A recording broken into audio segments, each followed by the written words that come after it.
السلام عليكم ورحمة الله وبركاته. ازيكم عاملين ايه؟ انا هعمل النهاردة مشمش. بما اننا في موسم المشمش فانا هعمل منه مربى وهعمل منه قمر الدين. فيلا بينا نعمل الاول المربى وبعد كده هوريكم القمر الدين في فيديو تاني. هنا انا جبت 1.5 كيلو من المشمش وقطعته كده بالمنظر ده بعد ما اكون غسلاه ونضفاه كويس. قطعته فصصته كده نصين، ولازم تختاري المشمشة اللي هي حلوة وسليمة وشكلها حلو مش الدبلانة. جبت على 1.5 كيلو دوت 2 كوبايتين من السكر ونقعتهم فيه لمدة 2 ساعتين. دي كده الكوبايه التانية.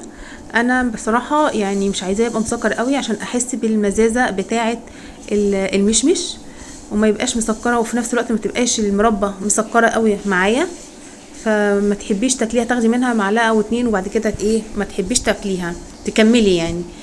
هنا بعدها بعد 2 ساعتين شايفين شكله بقى عامل ازاي. ديت الميه اللي نزلت من السكر والمشمش، انا ما حطيتش عليه نقطه ميه، هي ديت الميه بتاعت السكر والمشمش، انا ما حطيتش عليه اي حاجه، وسبتهم يغلوا على النار لحد بقى بالشكل ده.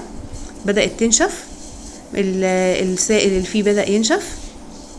هتفضلي تغلي فيها كده شويه وتكوني موطيه النار عليها عشان ما تتلسعش منك، بس تقلبي وانتي وهو على النار. لازم ايدك تبقى فيه وتبقي موطيه عليه النار عشان ما تتحرقش منك اولا، وثانيا علشان ما لو اتحرقت هتبقى شكلها غامق، مش هتبقى اللون اللي هو اللون البرتقاني دوت بتاع المشمش. انا كده سبتها ما غليت والميه نشفت فيها خالص. انا ما حطيتش نقطه ميه، هي الميه نازله نزلت من المشمش والسكر بس كده.